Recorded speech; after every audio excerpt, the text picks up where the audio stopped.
Resources. आज का हमारा जो टॉपिक है वो है लैंड रिसोर्सेज क्या होता है। तो इस टॉपिक पर आएंगे तो लैंड रिसोर्सेज के साथ साथ ही हम ग्लोबल लैंड यूज़ पैटर्न क्या है थोड़ा सा वो भी जानेंगे। तो लैंड रिसोर्सेज में ये लिखा हुआ है रिसोर्सेज, तो पहले हम यही जानेंगे कि रिसोर्स होता क्या है। तो रिसोर्स क्या है? रिसोर्स एक तरह का सोर्स होता है किसका, जिससे हमें सप्लाई मिलती है, सपोर्ट मिलता है, एड्स मिलती है वगैरह। क्या चीज़, जब हमें किसी तरह की भी कोई ज़रूरत होती है तो जो ये सप्लाई सपोर्ट मिलती है उस सोर्स को बोलते हैं रिसोर्स। तो रिसोर्स क्या है? कोई भी एक ऐसी चीज़ जो हमारी ज़रूरतों को पूरा करता है वो रिसोर्स होता है हमारे लिए। तो ये जो रिसोर्स है ये कोई मटेरियल भी हो सकता है, एनर्जी भी हो सकती है, सर्विस भी हो सकती है, नॉलेज भी हो सकती है इवन। तो ये सारी चीज़ें जो हैं ये क्या बनाती हैं, इसको बोलते हैं हम रिसोर्स, जिससे कि हमें क्या है बेनिफिट मिलते हैं। किसी भी ऐसी चीज़ से जिससे हमें बेनिफिट मिलते हैं वो हमारे लिए क्या है, रिसोर्स है। तो जो रिसोर्स होता है उसको क्लासीफाई करते हैं हम, बहुत सारे वेज़ हैं उसके लिए। वो बायोटिक भी हो सकता है, ऐसी चीज़ें जो हमें लिविंग बीइंग से मिलती हैं, लिविंग थिंग से, वो बायोटिक रिसोर्स है हमारे लिए। और नॉन लिविंग थिंग से भी मिलती हैं हमें, वो एबायोटिक हैं। या रिन्यूएबल भी हो सकती हैं जिसको हम बार बार रिन्यू करके यूज़ कर सकते हैं, जहाँ ऐसी जो एक बार एग्जॉस्ट हो गई, यूज़ कर दी गई तो फिर दोबारा उसको यूज़ नहीं कर सकते। नॉन रिन्यूएबल सोर्स भी हो सकते हैं। तो नेचुरल रिसोर्सेज जैसे जनरली जो है हम देखते हैं वो दो तरह से हम इसको क्लासीफाई करते हैं। एक होता है रिन्यूएबल नेचुरल रिसोर्स। ये कौन से होते हैं? जिनको क्या करते हैं हम रिन्यू कर सकते हैं, बार बार यूज़ कर सकते हैं। जैसे कि वाटर है, एक बार यूज़ किया दोबारा से और रिन्यू होकर दोबारा आ जाएगा। फॉरेस्ट है, अगर हम जंगल के पेड़ काट दिए और लगा दिए तो फॉरेस्ट वहाँ पर बिल्कुल मेंटेन रहेगा। तो ये रिन्यूएबल जो है नेचुरल रिसोर्स की कैटेगरी में आते हैं। दूसरा होता है नॉन रिन्यूएबल नेचुरल रिसोर्स। ऐसे रिसोर्स जो क्या करते हैं, रिन्यू नहीं हो सकते, कैनॉट बी रिन्यूड और रीजनरेट नहीं हो सकते। जब एक बार अगर इसको हमने यूज़ कर लिया, वंस दे आर एग्जॉस्टेड, एक बार एग्जॉस्टेड हो गए तो उसको हम बार फिर दोबारा यूज़ नहीं कर सकते। जैसे कि पेट्रोलियम हो गया, कोल वगैरह हो गया, तो ये नॉन रिन्यूएबल रिसोर्स होते हैं। तो अब आ जाते हैं सीधा सीधा हम कि लैंड रिसोर्स क्या चीज़ है। लैंड रिसोर्स क्या है, जो कि आज का हमारा टॉपिक है। तो लैंड क्या है? लैंड भी एक रिसोर्स है, जैसे वाटर, एयर, चाहे विंड बोलो या किसी तरह का भी बाकी जो रिसोर्स हैं, रिन्यूएबल नॉन रिन्यूएबल सोर्स, उसी तरीके से लैंड भी हमारा क्या है, एक रिसोर्स है। ठीक है, इससे बहुत सारी हमारी ज़रूरतें जो हैं वो पूरी होती हैं। तो लैंड जो है ये बेसिक नेसेसिटी है लाइफ को सस्टेन करने के लिए अर्थ पर। तो लाइफ जैसे पानी के अलावा बिना जो है पॉसिबल नहीं है, जैसे कि ऑक्सीजन के अलावा बिना जो है, जहाँ सनलाइट के बिना, जहाँ फिर जो प्लांट्स हैं ग्रीन प्लांट्स, उनके बगैर जो है लाइफ पॉसिबल नहीं है अर्थ पर। उसी तरह से इक्वली जो है land is also the equally responsible for sustain of life on earth. तो ये भी उतना ही इम्पॉर्टेंट है जीवन के लिए लैंड। तो जो डिटेल्ड डेफिनेशन है लैंड रिसोर्सेज की ये दी थी food and agriculture organisation, FAO, food and agriculture organisation and United Nation environmental programme 1997 में ये इन्होंने डेफिनेशन दिया था लैंड रिसोर्सेज का, जिसका मतलब है वो defined land and land resources as an area. जिन्होंने लैंड को और लैंड रिसोर्सेज को डिफाइन किया था, ऐसा एरिया अर्थ टेरेस्ट्रियल सरफेस का जो क्या है, जिसमें क्या क्या मिलते हैं, बहुत सारे एट्रीब्यूट्स लाइक बायोस्फीयर होता है इस पर, और अबोव और below this surface including land surface में और क्या क्या चीज़ें हैं, बायोस्फीयर, लिविंग बीइंग्स भी हैं। इसके अलावा क्या है क्लाइमेट भी होता है लैंड के साथ नियर बाई जो है, वो भी इस लैंड रिसोर्सेज का ही हिस्सा होता है। और सॉइल भी जो है लैंड या लैंड रिसोर्स का हिस्सा है। टेरेन फॉर्म्स और बाकी जो फॉर्म्स ऑफ जैसे भी लैंड फॉर्म्स हैं वो सारे भी लैंड रिसोर्सेज के हिस्सा हैं। इसके अलावा जो हाइड्रोलॉजी है वाटर का, जैसे कि शैलो लेक्स आ गए, चाहे रिवर्स आए, मार्श एरिया आया या स्वैम्प्स, ये जो हाइड्रोलॉजी के रिलेटेड जितने भी वाटर बॉडीज़ होती हैं वो भी लैंड रिसोर्सिस का हिस्सा हैं। इसके अलावा सेडिमेंट्री लेयर्स जो आ गई, जिसमें पानी के साथ ग्राउंड वाटर के साथ भी जो जुड़ी हुई हैं वो वाली भी, ग्राउंड वाटर भी इंक्लूडिंग जो है वो भी लैंड रिसोर्स का हिस्सा होता है। इसके अलावा प्लांट्स और एनिमल की पॉपुलेशन उसका हिस्सा होती है, और ह्यूमन सेटलमेंट भी और पैटर्न है जो भी, चाहे वो विलेज में रहते हैं, अर्बन में रहते हैं, वो भी लैंड रिसोर्स का हिस्सा हैं। और इसके साथ साथ ही जो फिजिकल रिजल्ट्स ऑफ पास्ट और प्रेजेंट जो ह्यूमन एक्टिविटीज़ हैं जितनी भी, चाहे टेरेसिंग हो गया, वाटर स्टोरेज हो गया, ड्रेनेज स्ट्रक्चर हो गया, रोड्स, बिल्डिंग्स, ये सारे के सारी क्या चीज़ें हैं, लैंड और लैंड रिसोर्सिस का हिस्सा हैं। और ये डेफिनेशन दी थी ई food and agriculture organisation and United Nation environmental programme ने 1997 में, जिसमें ये सारा चीज़ें जो इंक्लूडेड होती हैं लैंड रिसोर्सिस में। तो फूड एंड एग्रीकल्चर जो ऑर्गेनाइजेशन है उसके अकॉर्डिंगली और यूनाइटेड नेशन इन्वायरमेंटल प्रोग्राम के अकॉर्डिंगली जो बेसिक फंक्शन है लैंड के कि वो क्या है कि लैंड क्या सपोर्ट करती है, ह्यूमन बीइंग को करती है, और बाकी जो इकोसिस्टम हैं उनको ये सपोर्ट करती है, बाकी लिविंग बीइंग्स जो हैं उनको सपोर्ट करती है। तो कुछ जो जनरल फंक्शन हैं लैंड के वो क्या क्या हैं, land is a store of wealth for individuals, groups और कम्युनिटी, कि जितना भी जो वेल्थ है, जितनी भी जो वेल्थ है उसका स्टोर उस कौन है, लैंड है, एक चीज़। दूसरा, लैंड क्या करती है, प्रोवाइड करती है खाना, फाइबर, फ्यूल, लकड़ी देती है जलाने के लिए वगैरह, और बाकी बायोटिक मटेरियल भी प्रोवाइड करती है लैंड ह्यूमन बीइंग को। लैंड प्रोवाइड करती है हैबिटेट्स, लैंड एक्ट करती है एज ए हैबिटेट, मतलब एक घर प्रोवाइड करती है किसको, चाहे प्लांट्स हों, एनिमल्स हों, माइक्रो ऑर्गेनिजम्स के लिए ये क्या है, लैंड घर है। लैंड इज़ को determinant in global energy balance, जितनी भी एनर्जी बैलेंस होती है उसमें भी ये लैंड मदद करती है, क्योंकि जो हाइड्रोलॉजिकल साइकिल चलती है, वाटर साइकिल, और जो कौन सा हो गया जिसमें हाइड्रोलॉजिकल साइकिल, वाटर साइकिल, जहाँ बोथ सोर्सेज और sink of greenhouse gases, जितनी भी कार्बन डाइऑक्साइड हो गया, मीथेन हो गया, क्लोरोफ्लोरोकार्बन वगैरह जो ग्रीन हाउस गैसेज होती हैं, उसका जो सिंक है उसको ऑब्जॉर्व करने में मदद कौन करता है, ग्रीन हाउस गैसेज को भी लैंड करती है। तो इसके अलावा क्या है, land plays an important role in regulation of the storage and flow of surface water and ground water. Ground water जैसे हमने डेफिनेशन में भी पढ़ा कि ग्राउंड वाटर हो, सरफेस वाटर हो, वो भी लैंड रिसोर्सेज का हिस्सा है, और उनको फ्लो को, उनके वाटर साइकिल को, उनकी रेगुलेशंस को कौन रेगुलेट करता है, लैंड करती है।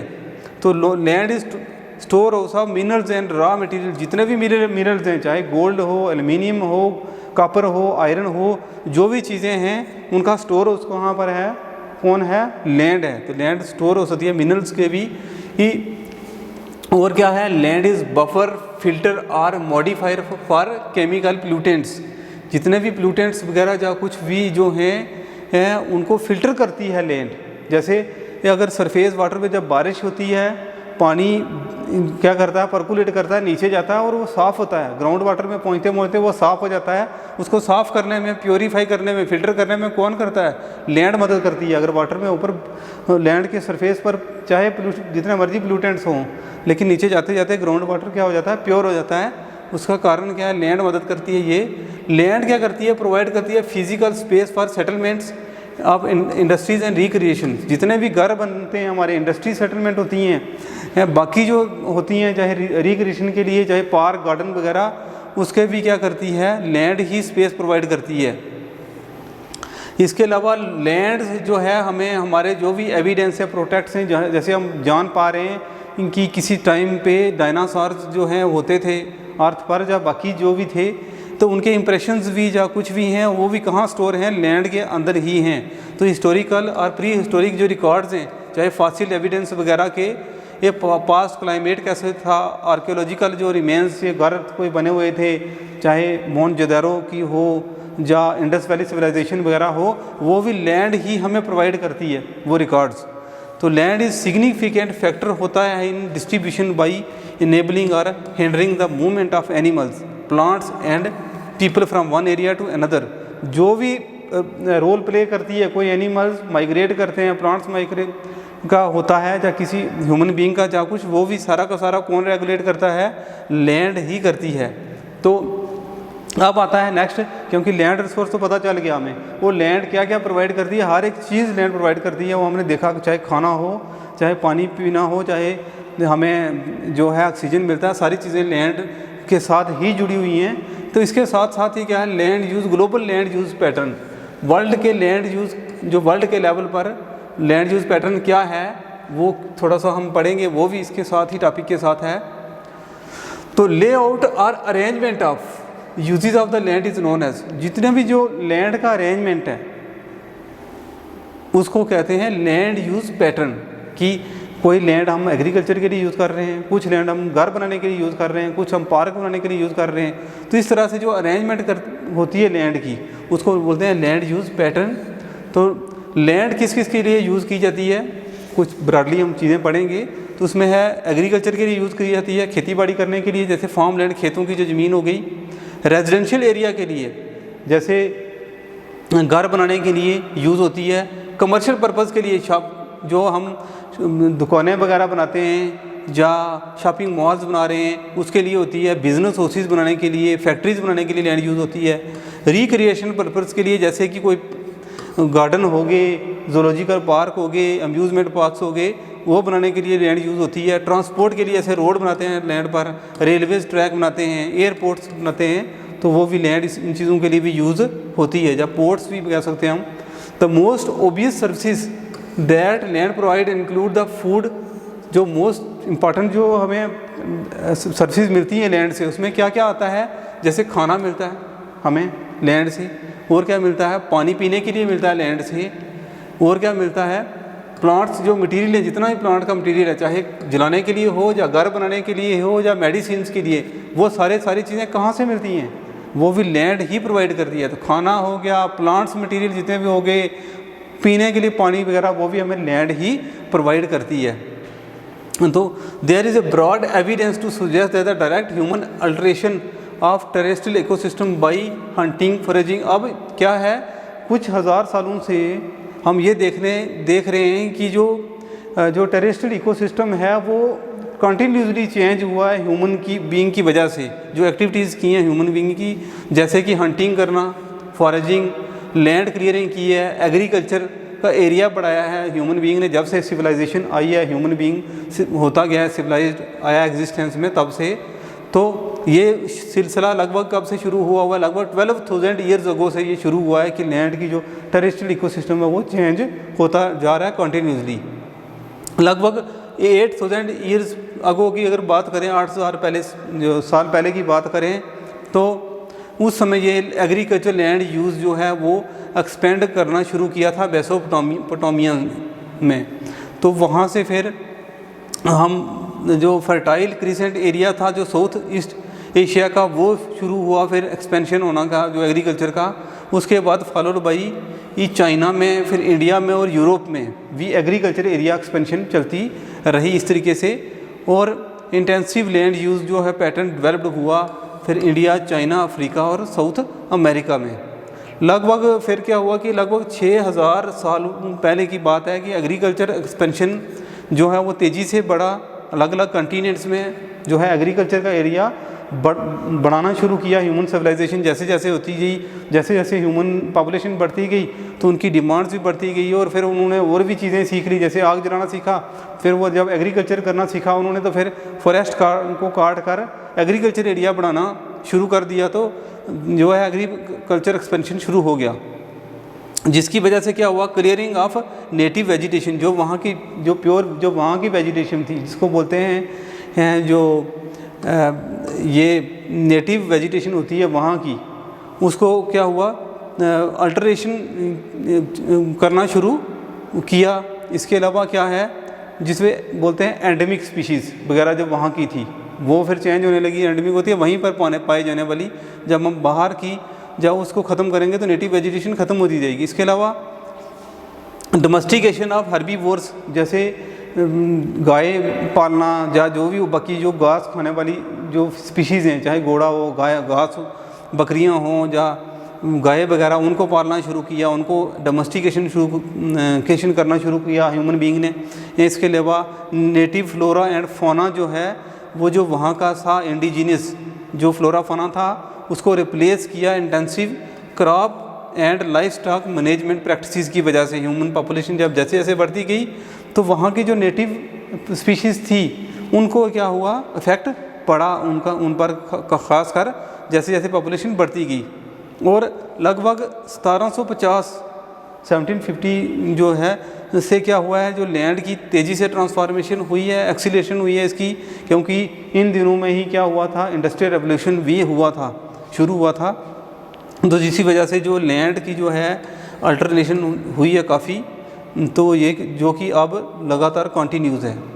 तो distribution of land resources on earth पर जो लैंड के रिसोर्सेज हैं उनका क्या क्या किसके लिए क्या लैंड यूज़ करते हैं, तो जहाँ है तो 3% जो लैंड है अर्थ सरफेस पर टोटल वो क्या है, वेट लैंड या लेक से कवर है।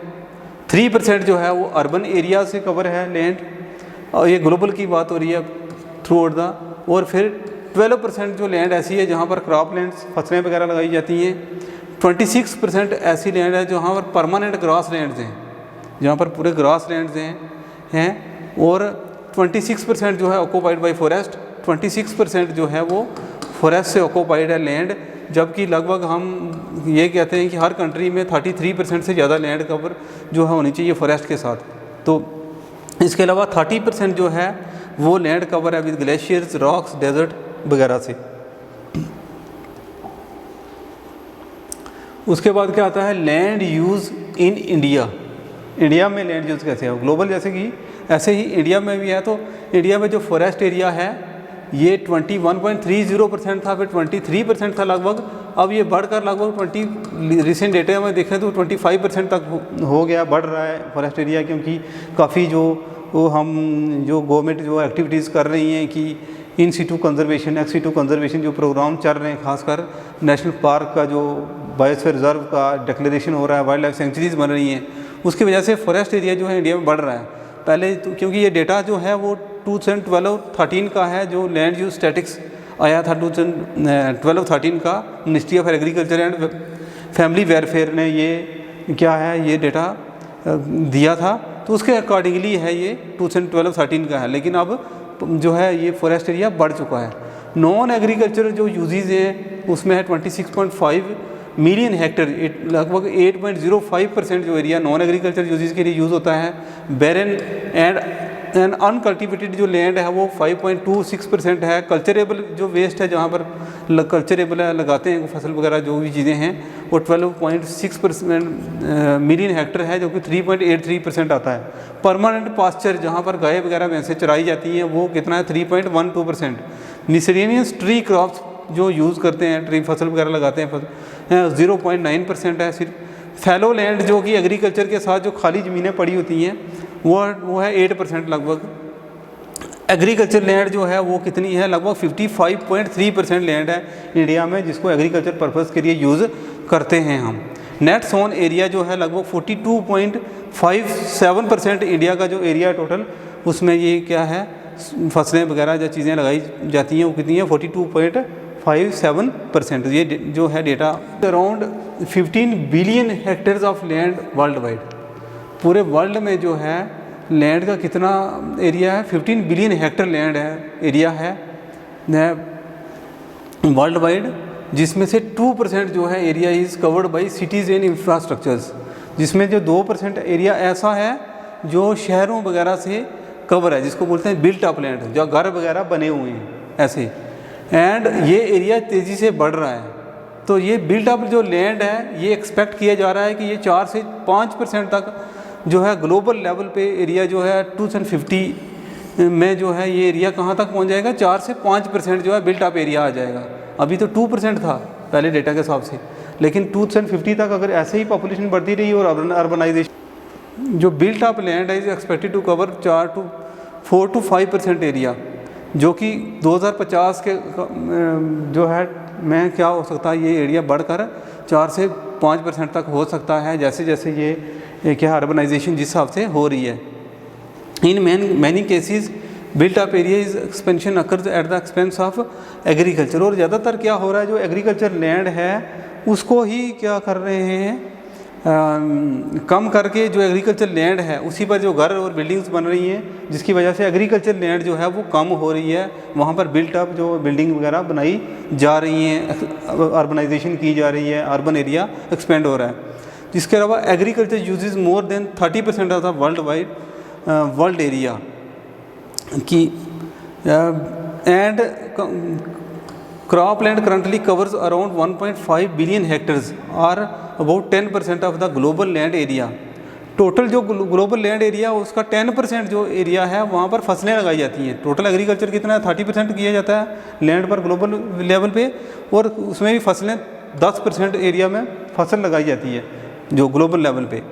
लेकिन लास्ट 5 डिकेड से 50 सालों से क्या हुआ है, जो एग्रीकल्चर है वो तेज़ी से क्या हो रहा है, एक्सपेंड हो रहा है, जिसमें कि जो एग्रीकल्चर एरिया अगर एक्सपेंशन हो रही है तो क्या क्या करके फॉरेस्ट को, जंगलों को काट कर किया जा रहा है। खासकर ये जो पर्टिकुलर जो ट्रॉपिकल रीजन्स हैं, ट्रॉपिक ऑफ कौन से एरिया में, ये हो गया जैसे इक्वेटर, ये हो गया कैंसर और ये हो गया कैप्रिकॉन। इस कैंसर और कैप्रिकॉन के एरिया को के बीच के एरिया को बोलते हैं हम ट्रॉपिकल रीजन। इस एरिया में जो है ज़्यादा जो है फॉरेस्ट की कटिंग हो रही है और उस फॉरेस्ट को काट कर किस एरिया चेंज कर रहे हैं, एग्रीकल्चर लैंड बना रहे हैं, तो ये प्रॉब्लम हो रही है। और जो एग्रीकल्चर लैंड है उसको क्या कर रहे हैं, अर्बनाइजेशन कर रहे हैं। तो this is all about the lecture. Thank you.